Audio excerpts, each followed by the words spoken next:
প্রিয় শিক্ষার্থীরা, আসসালামু আলাইকুম। এখন আমরা দেখব এরকম শূন্যওয়ালা যে কোনো সংখ্যাকে খুব সহজভাবে অল্প সময় শর্ট সময়ের ভিতরে কীভাবে গুণ করা যায়। আমরা সাধারণত এই অঙ্কগুলো কীভাবে করি, যেমন এখানে লিখি 8000 আছে, 8000 লিখলাম 1 2 3, তারপরে 5000 লিখলাম, এইভাবে লিখে থাকি আমরা।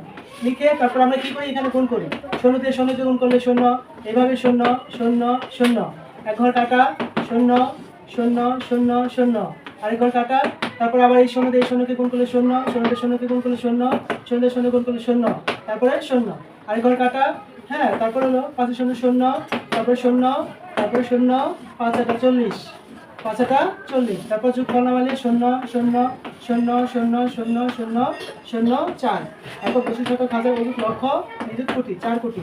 এইভাবে আমরা সাধারণত করে থাকি। কিন্তু এটাকে শর্ট নিয়মে একটা করার নিয়ম হলো যে আপনি প্রথমে 5 দ্বারা 8 কে গুণ করবেন। 5 দ্বারা কি করবেন? 8 কে, 8 গুণন কত? 5, 8 গুণন কত? 5 এটা কত বলেন তো? 40, 5 এটা 40। এরপরে দেখেন তো এখানে কয়টা শূন্য আছে? একটা, দুইটা, তিনটা, চারটা, পাঁচটা, ছয়টা। তাহলে আপনি এখানে মোট 6টা শূন্য বসে দেবেন। 1 2 3 4 5 6। তাহলে দেখেন তো একক দশমিক শতক হাজার অযুত লক্ষ নিযুত কোটি, 4 কোটি। বাস আমার কি গুণফল শেষ। এটার মতো করে এটা হয়ে গেছে, তাই না? তো আমরা সহজ নিয়মে এটা করতে পারি। আরেকটা সিস্টেম আছে, যেমন আপনি এখানে 8000 লিখলেন 1 2 3, তারপরে এখানে 5000 লিখলেন 1 2 3, এরপর এখানে দাগ দিবেন। দেওয়ার পর এখানে 5টা কত বলেন তো? 40। এরপর শূন্য 1 2 3 4 5 6, 1 2 3 4 5 6। এবার কমা দেওয়ার নিয়ম হলো প্রথমে ডান দিক থেকে 1 2 3 1 2 1 2, তার মানে 4 কোটি। আপনি কিন্তু এটাও করতে পারেন, এটাও করতে পারেন। এটা হলো সহজ পদ্ধতিতে গুণ করার নিয়ম। যেমন সাপোজ এখানে থাকলো 55, 1 2 3 গুণন, এখানে থাকলো 2 2 0 0 0। তাহলে এটাকে সহজভাবে করবেন কিভাবে? সহজভাবে করার নিয়মটা হলো 2 দ্বারা প্রথমে এই 5 কে গুণ করবেন।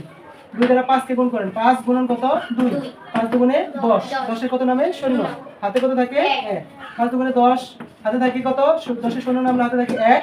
আবার এই 2 দ্বারা এই 5 কে গুণ করব, 5 দুগুণে কত? 10, আর হাতের 1 যোগ করলে কত হয়? 11। আপনি এখানে 11 লিখলেন।